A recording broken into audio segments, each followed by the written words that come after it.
बिस्मिल्लाहिर्रहमानिर्रहीम अस्सलाम वालेकुम। आज हम mathematics ninth class Punjab board इसके एक इंतहाई अहम क्वेश्चन समझेंगे। तो ये क्वेश्चन 4.1 एक्सरसाइज का है और इसके अंदर वो ये कहते हैं कि factorize by identifying common factors, के कॉमन फैक्टर्स को आपने आइडेंटिफाई करना है और फिर इसकी आपने ना फैक्टराइजेशन करनी है या इसको फैक्टराइज करना है। अच्छा, फैक्टराइज होता क्या है?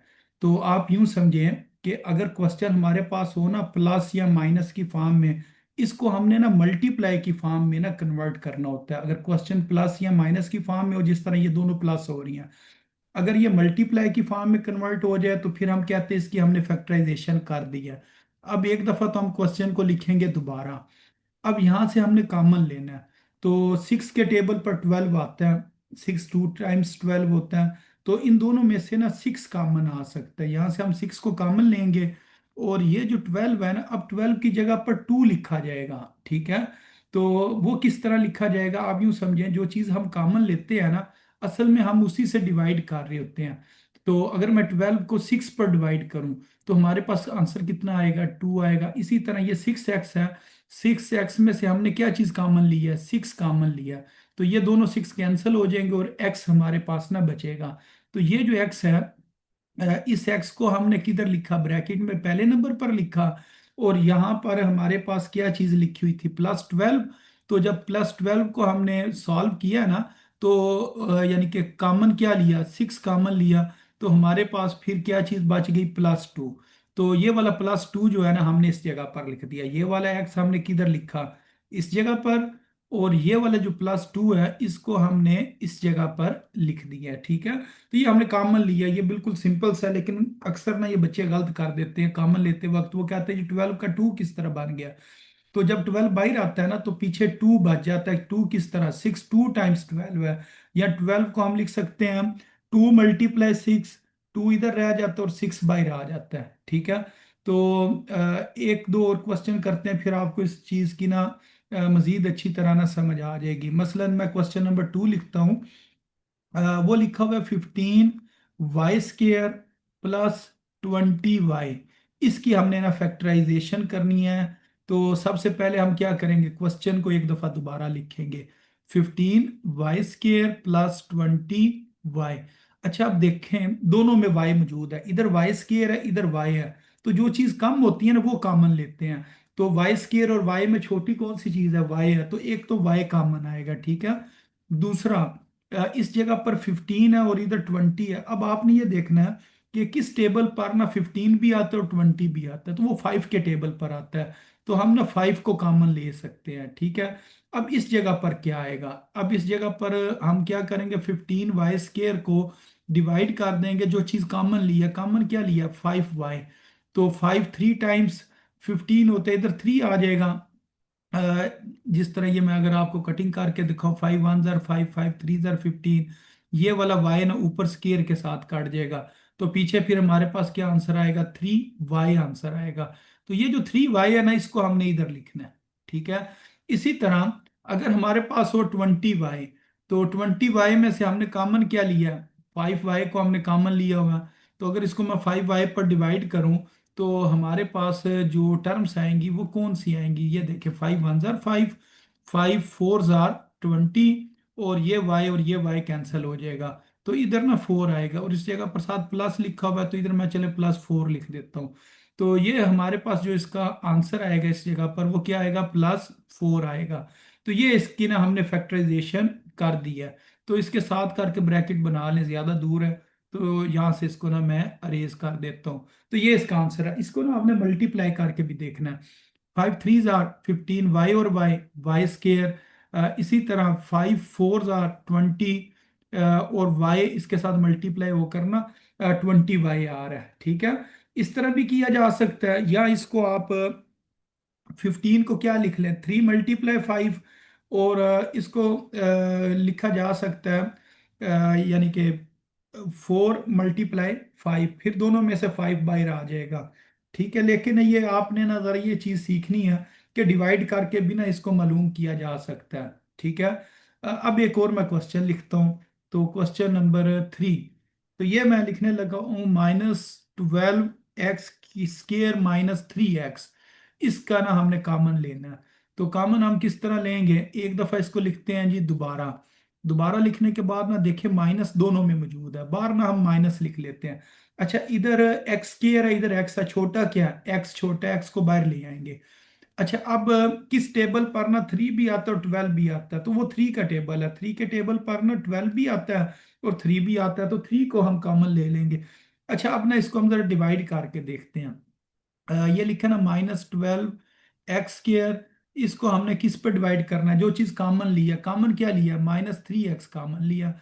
तो इसकी अगर हम कटिंग करें तो हमारे पास जो आंसर आएगा ना इस तरह आएगा, ये माइनस और ये माइनस कैंसिल हो जाएंगे, 3 1 3 और 3 4 टाइम्स 12। इसी तरह ये जो x है ये ऊपर स्केयर के साथ कैंसिल हो जाएगा, तो पीछे हमारे पास क्या बचेगा 4x। तो ये इस जगह पर हम लिख देंगे 4x, ठीक है। इसी तरह ये लिखा हुआ है -3x, -3x को हमने कॉमन लिया, इसको हमने डिवाइड करना है, किस पर डिवाइड करना है, जो चीज कॉमन लिया, कॉमन क्या लिया -3x कॉमन लिया, तो ये माइनस माइनस खत्म हो जाएगा और +1 हमारे पास आंसर आएगा। तो इस जगह पर हम क्या लिखेंगे, +1 लिख लेंगे। तो ब्रैकेट इधर करके बना लेते हैं, वो ज्यादा थोड़ी सी दूर है। तो ये इसका ना आंसर आ गया। तो इसके साथ हम बेशक लिख भी दें कि ये हमारा आंसर है, ठीक है। तो ये सिर्फ समझाने के लिए, ये ज़रूरी नहीं है कि आपने हर क्वेश्चन में इसको करने बैठना है। तो बाद औक़ात बच्चे इसकी गलती करते हैं, इस वजह से ये मैं आपको ना लिख कर दे रहा हूँ, ठीक है। तो कुछ क्वेश्चन के बाद ना फिर हम डायरेक्ट करना शुरू हो जाएंगे क्वेश्चन, फिर ये बार बार हमें लिखने की ज़रूरत नहीं पड़ेगी।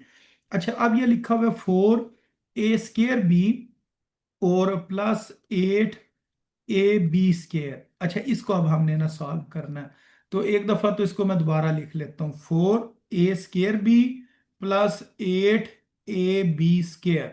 अच्छा अब ये देखें किस टेबल पर 4 और 8 आता है, 2 के टेबल पर भी आता है और 4 के टेबल पर भी आता है। तो ऐसे करते हैं 4 को कॉमन ले लेते हैं, इधर a² है इधर a है, तो छोटी चीज कॉमन आती है यानी कि a आएगा, इधर b है इधर b² है, तो अब कॉमन क्या आ जाएगा, b कॉमन आ जाएगा। अच्छा अब हमने ना ब्रैकेट के अंदर ये चीजें लिखनी है, देखना ये मल्टीप्लाई की फॉर्म बन गई है, यानी कि फैक्टराइजेशन में यही होता है, आंसर मल्टीप्लाई की फॉर्म में ना आता है।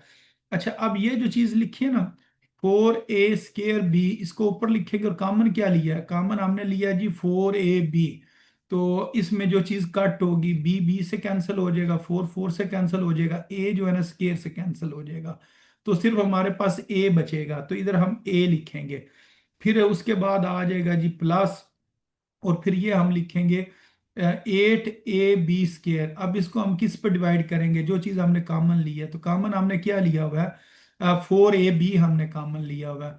तो अब इसकी हम कटिंग करेंगे, ये देखें ये b इधर स्केयर के साथ कट गया, a और a कैंसिल हो गया, 4 1 4, 4 2 8, तो इसके साथ प्लस भी था, तो इसका आंसर आ जाएगा +2।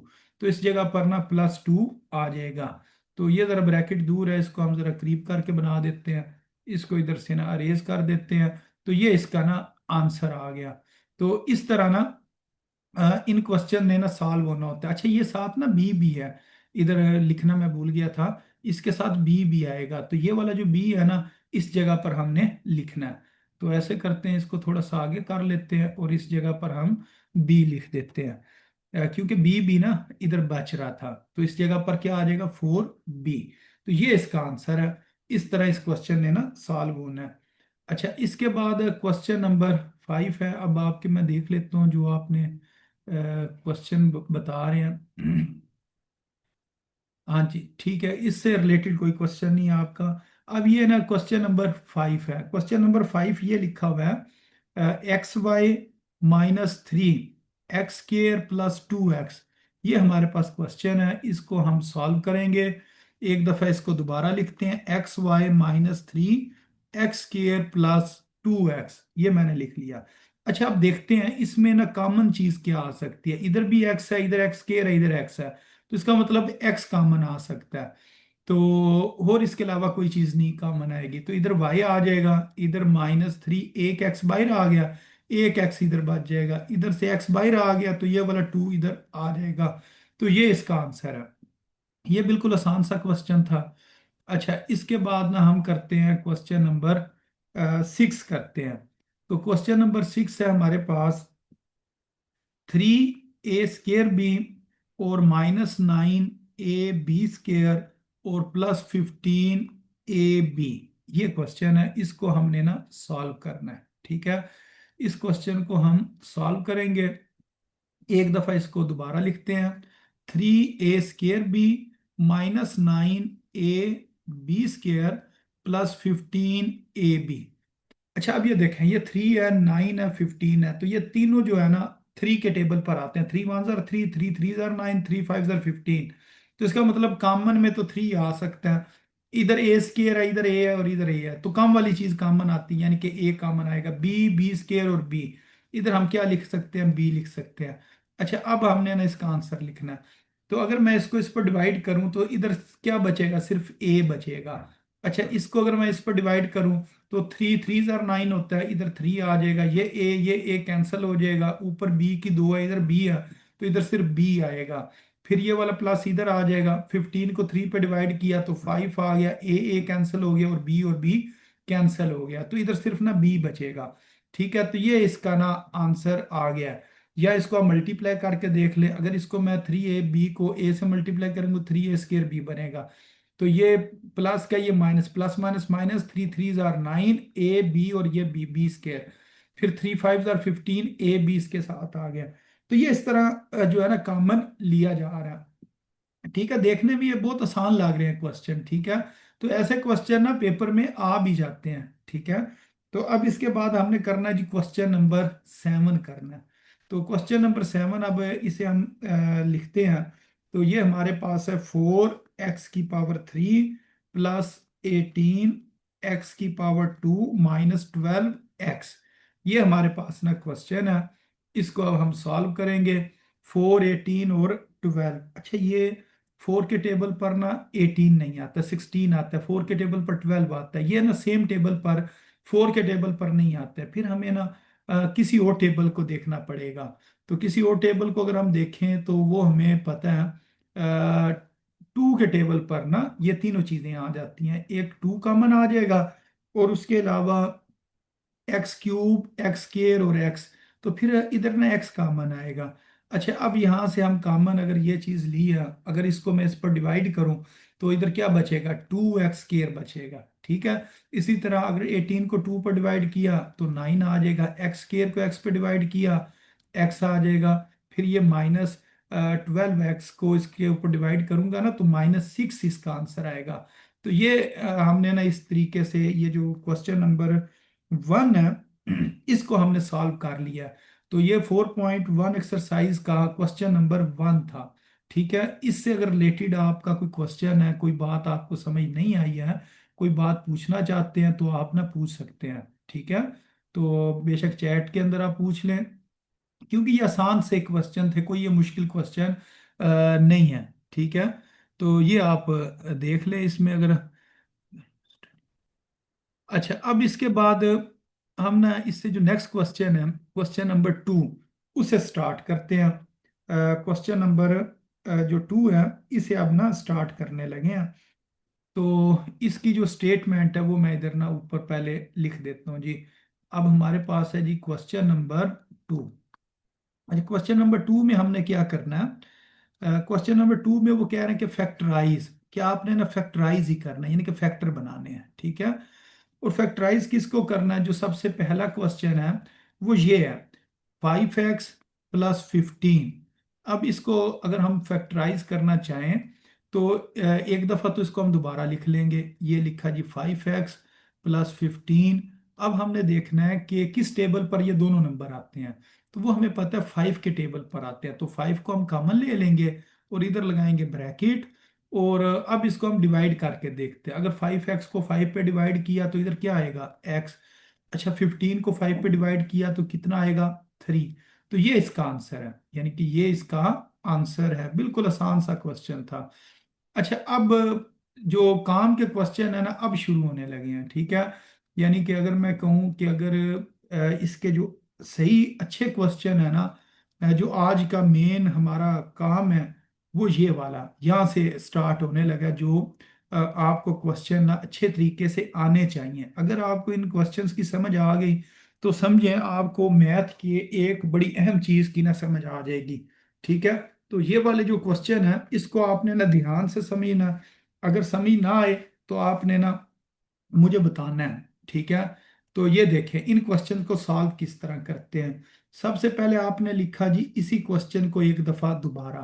ठीक है, अब आपने ना फर्स्ट टर्म और लास्ट टर्म को मल्टीप्लाई करना है, इसकी फर्स्ट टर्म और ये जो लास्ट टर्म है ना इन दोनों को आपने मल्टीप्लाई कर देना है। ठीक है, तो ये बन जाएगा +3x² बन जाएगा। अच्छा, अब आपने एक काम करना है, काम ये करना है कि इसके ऊपर ना आपने बॉक्स बना देना है। अच्छा, इसके ऊपर यूं एक बॉक्स बनाएं, ये नंबर के ऊपर सिर्फ प्लस को भी छोड़ दें, x² को भी छोड़ दें, और यहाँ पर ना आपने दो एरो लगा लेने हैं। ठीक है, ये जो लिखा है ना +4x, इसको आपने दरमियान में लिखना है। ये जो +4x है ना इस जगह पर आपने लिखना है +4x। अब ये जो जिसके ऊपर हमने बॉक्स बनाया 3, ये अब आपने ना इसके फैक्टर बनाने हैं कि 3 ना किस किस टेबल पर आता है। तो 1 3 * 3 होता है, 1 3 * 3, और किसी और टेबल पर तो 3 आता नहीं है। अब ये जो साइन है ना, ये जो दरमियान वाली टर्म का साइन है ये बड़ी टर्म के साथ लिखा जाता है, यानी कि इन दोनों में बड़ी टर्म कौन सी है, 3 है ना। तो 3 के साथ आपने ये साइन लगाना है। ठीक है, और ये वाला साइन आपने सोच के लगाना है। अगर तो इस जगह पर हमने लिखा ना माइनस, तो ये +2 बन जाएगा, और अगर हमने लिखा ना प्लस तो ये +4 बन जाएगा। तो यहाँ पर ये वाला साइन सोच के लगाना। इसके साथ x लिखा हुआ है ना, तो इधर भी x लिख देंगे, और इस जगह पर भी क्या लिख देंगे, x लिख देंगे। अच्छा, अब इसको हमने यूं लिखना है, यानी कि ये अब दो नंबर ऐसे हैं, इनको अगर हम ऐड करें तो ये चीज बनती है, और इन दोनों को मल्टीप्लाई करें तो 3x² बनता है। ठीक है, ऐड करने से ये दरमियान वाली चीज बन रही है, और मल्टीप्लाई करने से ऊपर वाली चीज बन रही है। तो यहाँ पर हम लिखेंगे x², और +3 को हमने आखिर पे लिख लिया, और ये जो लिखे ना +4x, इसको हम लिखेंगे +1x, और इधर लिखेंगे +3x, यानी कि 4x को ना दो हिस्सों में लिख लिया। अब आपने ना कॉमन लेना है। कॉमन इस तरह लेना है कि ये जो आपके पास फर्स्ट टू टर्म्स है ना इसमें से आपने कॉमन ले लेना है, फिर आखिर वाली जो दो टर्म्स है ना इसमें से आपने कॉमन लेना है। इन दोनों में से अगर हम कॉमन लें तो हमारे पास ना x कॉमन आएगा, और इधर क्या बचेगा x, और ये 1x है ना, तो इसको अगर मैं x पर डिवाइड करूं तो इधर 1 आता है, यानी कि यहाँ से x बाहर आ गया, इधर 1 बच गया। अच्छा, इन दोनों में से अगर हम कॉमन लें तो हमारे पास क्या कॉमन आ सकता है, 3 कॉमन आ सकता है।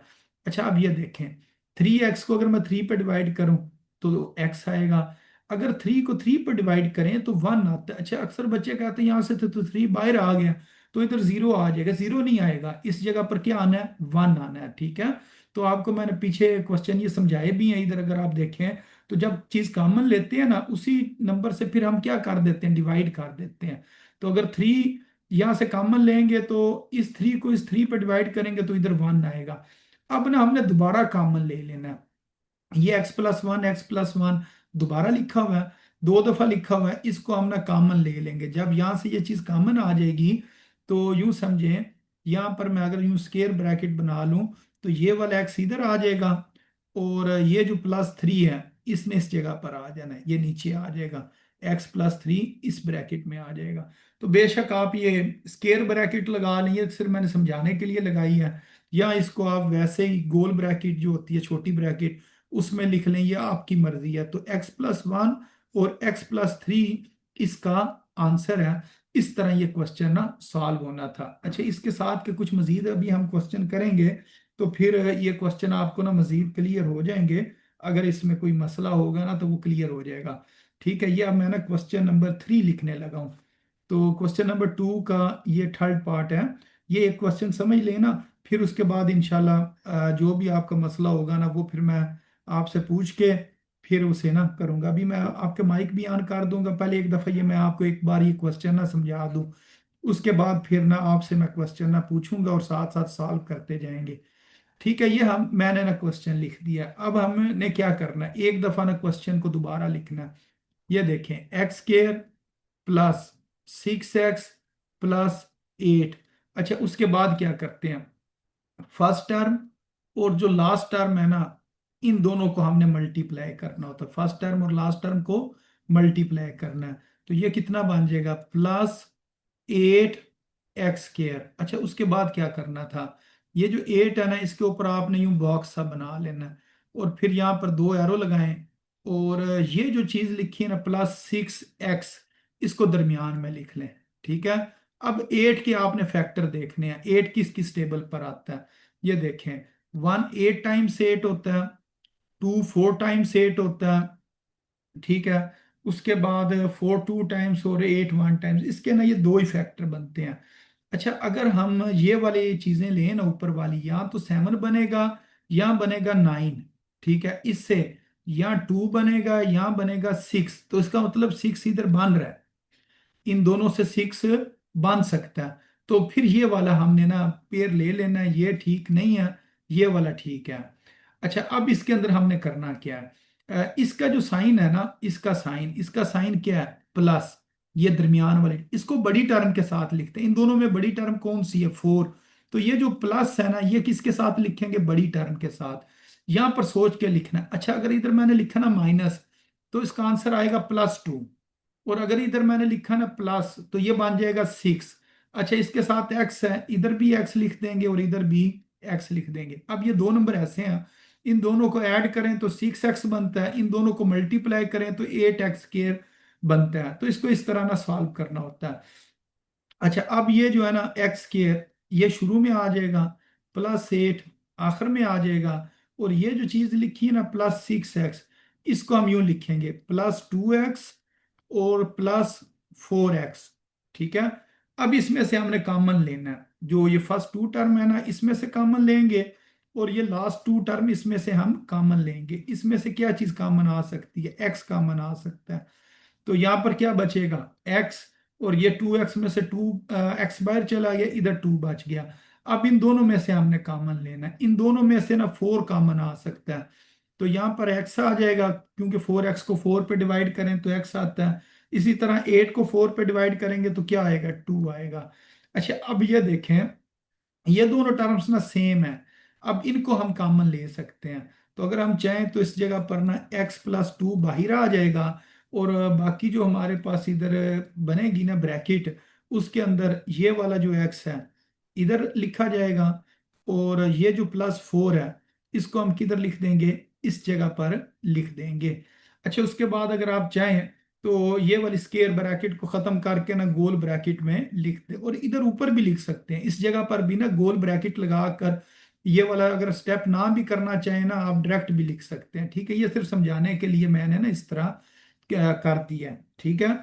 तो उम्मीद है आपको इस क्वेश्चन की ना समझ आ गई होगी, आप कुछ ना कुछ फैक्टराइजेशन आपको ना पता चल रही होगी कि ये क्वेश्चन ना किस तरीके से सॉल्व करते हैं। ठीक है, अब ऐसे करते हैं, एक मैं इधर क्वेश्चन लिखता हूँ, और फिर आपके माइक ऑन करते हैं, और फिर आपसे ना पूछते जाते हैं जी कि इसको किस तरीके से ना सॉल्व करना है। तो ये क्वेश्चन है जी, फैक्टराइज। और फैक्टराइज किसको करना है जी, x² +9x और +14। ठीक है। तो अभी ये बस मैं आपका ये माइक जो है ना ऑन कर देता हूँ। तो फिर उसके बाद जो है आपने ना बताते जाना है। ठीक है, अब आप अगर माइक ऑन करेंगे ना, आपका माइक ऑन हो जाएगा। इधर से मैंने ना ऑप्शन इसकी कर दिया है। अच्छा, ये देखें, सबसे पहला काम क्या होता है कि क्वेश्चन को ये एक दफा दोबारा लिखना। ठीक है, यहां पर मैंने क्या लिख दिया, x² +9x +14।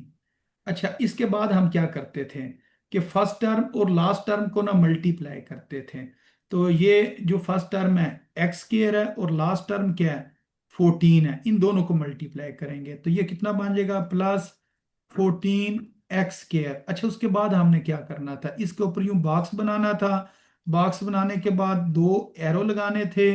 फिर उसके बाद ये जो टर्म लिखी है ना +9x, इसको हमने इधर लिख लेना है +9x। अच्छा, फिर 14 को देखना, 14 किस किस टेबल पर आता है। तो 1 14 ठीक है, इसको चले मैं रेड कलर से लिख देता हूँ। 1 के टेबल पर 14 आता है, फिर 2 के टेबल पर 14 आता है, 2 7 टाइम्स 14। हमने बनाना क्या है, 9 बनाना है, इससे 9 बन जाएगा। अच्छा, जो ऊपर वाला है ना, इससे या तो बनेगा 13 या बनेगा 15। अच्छा, इससे या तो बनेगा 5 या बनेगा 9, तो हमने 9 ही बनाना है, तो इसका मतलब ये ठीक है, ये वाला पेयर ठीक नहीं है। अच्छा, जो 7 है, आप बता सकते हैं 7 के साथ मैं प्लस लिखूंगा या माइनस लिखूंगा? हाँ जी, कोई बता सकते हैं? प्लस। हाँ जी, प्लस लिखेंगे, क्योंकि जो 9 का ये दरमियान में टर्म होती है ना, इसका जो साइन होता है ना वो बड़ी टर्म के साथ लिखते हैं। तो क्योंकि ये 9 के साथ प्लस है, तो इधर 7 बड़ी टर्म है, इधर प्लस लिखेंगे। अच्छा, अब ये चीज ना सोच के लगानी होती है। अब ये देखें, अगर मैंने इधर लिखा ना माइनस है, तो 7 में से 2 माइनस करेंगे तो वो 5 बन जाएगा, लेकिन हमने तो 9 बनाना है। फिर इधर माइनस नहीं, इधर हमें क्या लिखना पड़ेगा? प्लस। अच्छा, अब इसके साथ हमें ये चीज लिखनी पड़ेगी जो इधर लिखी हुई है। 9 के साथ क्या लिखा हुआ है? एक्स। इधर भी एक्स लिख देंगे, इधर भी एक्स लिख देंगे। अच्छा, अब ये देखें, एक्स स्केयर शुरू में आ गया, +14 आखिर में आ गया। ये जो चीज लिखी हुई है ना, 9x, अब इसको हमने दो हिस्सों में लिखना है। 9x को हम क्या लिख सकते हैं? +2x और +7x लिखा जा सकता है। अच्छा, उसके बाद हमें फिर क्या करना पड़ेगा? ये वाली जो दो टर्म है, इसमें से कॉमन लेंगे और इन दो में से कॉमन लेंगे। इसमें से क्या कॉमन आ सकता है? x कॉमन आ सकता है। तो इधर फिर क्या बचेगा? इधर x स्क्वायर है तो एक x बच जाएगा, 2x है तो x बाहर चला गया, इधर 2 बच गया। अच्छा, इन दोनों में से हमने कॉमन लेना है, यहाँ से 7 कॉमन आएगा, तो इधर एक्स आ जाएगा। अब 14 को 7 पर डिवाइड करें ना तो 2 आता है, तो इधर 2 आ जाएगा। ये हमेशा ना सेम चीजें बनती हैं ब्रैकेट वाली। अगर ये ब्रैकेट में सेम नहीं है सर बन एक रही। क्वेश्चन है। हाँ जी, बताएं क्वेश्चन। सर ये जो आपने पहले वाले दो करवाए हैं उनके जो आंसर सेम आए हैं, जी जी, जो ये आगे देखिए। हम लोग क्वेश्चंस करेंगे उनके भी आंसर सेम ही आएंगे? हाँ जी, सब में सेम आते हैं, ये जितने भी हैं ना, ये सेम आते हैं। ये दरमियान वाली जो चीज बनती है ना, x+1 x+1, ये सेम है। इधर x+2 x+2 सेम है। अगर ये सेम ना आए ना, इसका मतलब है हमने फैक्टर ठीक नहीं बनाया है।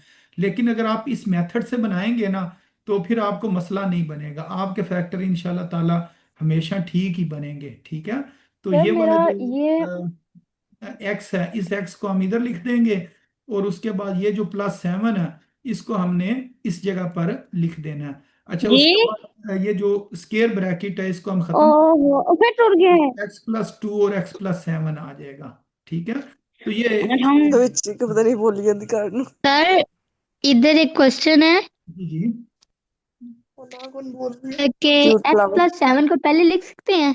हाँ जी, लिखा जा सकता है। ये देखें, अगर लिखा हो ना 2 × 3 या 3 × 2, दोनों का आंसर क्या है? 6 है। तो मल्टीप्लाई में ना जगह चेंज करने से फर्क नहीं पड़ता है, जिसको नहीं मर्जी पता। आप पहले लिख लें। ठीक है, तो अगर आप पहले भी लिखें ना तो उससे फर्क नहीं पड़ता। क्यों नहीं फर्क पड़ता? उसकी वजह ये होती है, हमने कॉमन इस साइड पर निकाला ना, इस साइड पर हमने कॉमन निकाला, तो हम कॉमन इस साइड पर भी तो निकाल सकते थे। अगर हम कॉमन राइट साइड पर निकालें तो x+7 वीडियो ऑन हो स्टार्ट में आ जाएगा। ओके। अच्छा, अब इसके बाद ना एक मजीद क्वेश्चन करते हैं। ठीक है, तो फिर उम्मीद है इंशाल्लाह ये आपको ना मसला नहीं करेगा। अब बस ये लेके जाओ। क्वेश्चन मैं इधर ना लिख लेता हूँ। 3 अच्छा, मामा ये, वीडियो आने की मैंने नानी हाँ वीडियो जी, बंद ये कर मैं दी। क्वेश्चन, जी। क्वेश्चन नंबर ये है, ये लिखा जी, फैक्टराइज करें। फैक्टराइज आपने किस चीज को करना है? एक्स -11x+24, हैं? इसको ना फैक्टराइज करना है। मेरा अच्छा, माइक ये ऑन। एक दफा इसको हम जी। दोबारा लिखेंगे, x² -11x+24।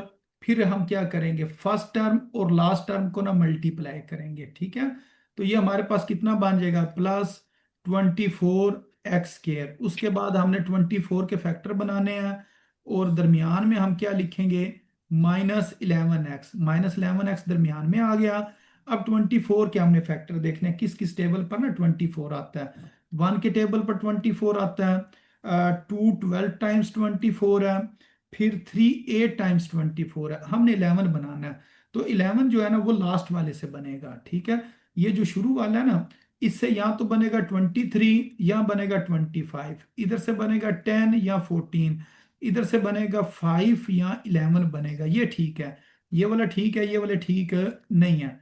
अच्छा, अब ये जो 8 है ना, इसके साथ हम माइनस लिखेंगे क्योंकि ये वाला साइन बड़ी टर्म के साथ आता है। अच्छा, अगर इधर हमने लिखा ना माइनस, तो ये -11 बन जाता है। अगर प्लस लिखा तो -5 बनेगा, तो इसका मतलब इधर माइनस आएगा। ये वाला एक्स इसके साथ भी आ जाएगा और इधर भी आ जाएगा। अब इसको हम इधर वैल्यूज लिखते हैं। ये आ जाएगा जी x² प्लस 24। अब -11 को हम लिख लेंगे -3x और -8x लिख लेंगे। अब हमने कॉमन लेना है, इन दोनों में से x कॉमन आ जाएगा, इधर आएगा x-3। इन दोनों में से -8 कॉमन आएगा, तो इधर क्या आ जाएगा x-3। अब ये देखें, जब ब्रैकेट के बाहर माइनस हो ना, अंदर वाला साइन चेंज हो जाता है। या यूं समझ लें, 24 को ना आपने -8 पर डिवाइड करना तो -3 आंसर आएगा। तो हमेशा ये सेम आते हैं, ये ना हो कि इधर आप प्लस नहीं लिखना, इधर माइनस ही आएगा। उसके बाद हम ये x-3 को कॉमन ले लेंगे। तो अगर हम x-3 को कॉमन लें तो पीछे हमारे पास क्या आ जाएगा, x-8 आ जाएगा।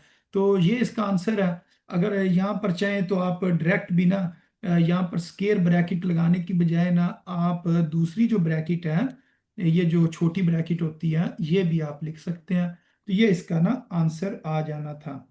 ठीक है, तो इस तरह ना इन क्वेश्चंस ने ना सॉल्व होना था। सिर्फ एक क्वेश्चन रह गया, फिर ये हमारी ना एक्सरसाइज का क्वेश्चन नंबर 2 कंप्लीट हो जाएगा। तो वो क्वेश्चन भी ना मैं इधर लिख देता हूँ, क्वेश्चन नंबर 7। तो इसे भी सॉल्व करते हैं जी। फैक्टराइज करना है। फैक्टराइज किस चीज को करना है, p² माई प्लस 11p और प्लस 18। तो सॉल्व लिखा। अब मैं इसको ना डायरेक्ट सॉल्व करता जाता हूँ जल्दी जल्दी।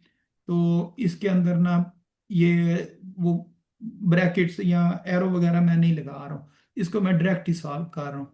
+18p² और उसके बाद इसके हम फैक्टर बना लेते हैं 18 के। और बनाना कितना है जी, 11 +11p बनाना है।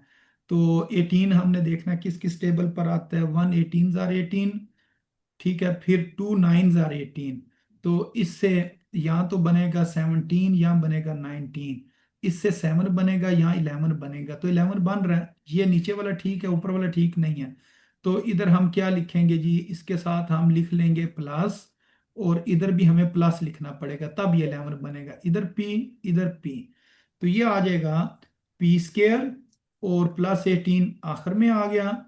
जो 11p है, इसकी जगह पर हमने क्या लिख देना है, +2p और +9p। अच्छा, अब पहली दो टर्म में से ना हमने कॉमन लेना है। पहली दो टर्म में से हम p को कॉमन ले सकते हैं, इधर बन जाएगा p+2, और इधर से 9 को कॉमन लेंगे, ये बन जाएगा p+2। क्योंकि 18 को जब 9 पर डिवाइड करेंगे ना, तो 2 आंसर आएगा। तो ये बन जाएगा p+2, और इस जगह पर आ जाएगा जी p+9 आ जाएगा। और ये इसका आंसर है। ठीक है, इसके साथ हम लिख देते हैं जी आंसर। तो आज हमने ना एक्सरसाइज नंबर 4.1 का क्वेश्चन नंबर 1 भी किया है और क्वेश्चन नंबर 2 भी किया। और इसके साथ के जितने क्वेश्चन रिव्यू में थे या कोई एग्जांपल्स थी, वो भी हमने ना कंप्लीट कर लिए हैं। हाँ जी, इनकी समझ आ गई इन क्वेश्चंस की? इसमें कोई प्रॉब्लम है, कोई बात पूछनी है तो पूछ लें। सर अभी भी कंफ्यूजन है इन जी जी, क्वेश्चंस किस में। जगह पर कंफ्यूजन है बताएं। सर वही, वो जो एंड पे आंसर में आपको कहता है आंसर सेम आना चाहिए। अगर यहाँ पे p+2 है, अगर आपने एंड पे जो हाँ समझाया है, हाँ, तो ये इधर p सेम है। प्लस टू भी तो p+2 ही आना चाहिए। हाँ और जी, p+9 ये वो अलग है। ये जो है p+2 और p+2 ये सेम आएंगे, ये दोनों सेम आएंगे। ठीक है, ये वाली चीज ना मुख्तलिफ हो सकती है। p+2 ये मुख्तलिफ होगा, ये इधर ब्रैकेट वाली जो टर्म है ना, ये सेम होती है। ठीक है। शाया वो मैं हाँ जी, इसकी समझ आ गई। सर अभी भी कंफ्यूजन है, समझ क्या नहीं आ रही। कंफ्यूजन है, मुझे जरा दोबारा बताएं।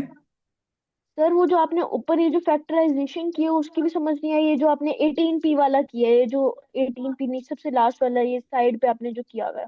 ये वाला, ये देखें। आप मुझे ये यस सर। बताएं, 18 का जो टेबल है, ठीक है, 18 किस टेबल पर आता है। 18 टाइम्स 18 होता है ना, 1 के टेबल पर 18 आता है। 1 को किस से मल्टीप्लाई किया जाए तो 18 आ सकता है, 1 को 18 से मल्टीप्लाई करें। अच्छा, 2 को हम किस चीज से मल्टीप्लाई करें तो 18 आता है। 2 को 9 से मल्टीप्लाई करें तो 18 आता है। ये 2 और 9 मैंने लिख दिया, ये 2 और 9, और ये 1 और 18। अच्छा, इसी तरह आप बताएं, 3 के टेबल पर भी 18 आ सकता है ना? ठीक है, 3 के टेबल पर कब 18 आता है? 3 6 टाइम से 18 आता है, तो 3 × 6 भी लिखा जा सकता है 18। ठीक है, 3 के बाद 4 के टेबल पर नहीं आता, 5 के टेबल पर नहीं आता, फिर ये 6 3 टाइम्स, 9 2 टाइम्स 8, ये इसके ना 3 फैक्टर बनते हैं। अब हमने बनाना क्या होता है 11, तो 11 किस तरह बन सकता है? इन दोनों को अगर हम माइनस करें तो 17 बनेगा, और ऐड करें तो 19 बनेगा। इन दोनों को माइनस करें 2 और 9 को तो 7 बनेगा, ऐड करें तो 11 बनेगा। इन दोनों को अगर हम माइनस करें तो 3 बनेगा, और ऐड करें तो 9 बनेगा। तो हमने बनाना कितना है? 11। ये जो चीज होती है ना दरमियान वाली, ये इधर लिखी हुई है, हमने 11 बनाना है। तो 11 किधर से बन सकता है? इस जगह से बन सकता है, 2 और 9 से बन सकता है। तो ये 2 और 9 इस वजह से लिखा जाता है। ठीक है, तो इसी तरह पिछले क्वेश्चन देखें, उसके अंदर हमने क्या बनाना था? 11। तो 11 किस से बनता है? 3 और 8 से बनता है। इसी तरह इससे पिछले क्वेश्चन में हमने 9 बनाना है, 2 और 7 से बनता है। 1 14 आर 14, 2 7 आर 14। ठीक है, हाँ जी, इसकी समझ आई है ये जो मैंने बात बताई है? यस सर, ठीक समझ है, आ गई, थैंक अब यू। बताएं, अब कहाँ से मसला है? नहीं सर, ठीक है, हो गया, क्लियर ठीक हो है, ये गया। इस तरीके से बनाते हैं। तो ये अभी हमने अभी यही काम करना है। नेक्स्ट 3 4 दिन ना हमारे यही सवाल होंगे, इसके साथ कहीं होंगे। ये फैक्टराइजेशन जो है ना, ये अभी खत्म नहीं हुई है। ठीक है, यही सेम इसी के साथ के क्वेश्चन होंगे, काफी ज्यादा क्वेश्चन है। ठीक है, तो वो आपको समझ आ जाएंगे। अगर कोई कुछ डाउट हुआ भी ना, तो वो कल क्लियर हो जाएगा, यानी कि जो नेक्स्ट क्लास मंडे को होगी। तो नेक्स्ट वीक में मेरा ख्याल है ये हमारी फैक्टराइजेशन अगर मुकम्मल होगी तो बड़ी बात है। क्योंकि उसकी हमने 4.1 भी करनी है, 4.2 भी करनी है, 4.3 भी करनी है। क्योंकि इस एक्सरसाइज में से पेपर में लाजमी क्वेश्चन आने हैं। ठीक है, और ये एक्सरसाइज आपको अगली क्लासेस में भी ना काफ़ी फायदा देगी। तो इसको हमने अच्छे तरीके से करना है। ठीक है, तो बाकी जो आपके कोई क्वेश्चन होंगे वो इंशाल्लाह हम मंडे वाले दिन ना कर लेंगे। हाँ जी, अगर किसी और का कोई क्वेश्चन है, कोई बात पूछना ओके चाहते सर। हैं तो पूछ लें।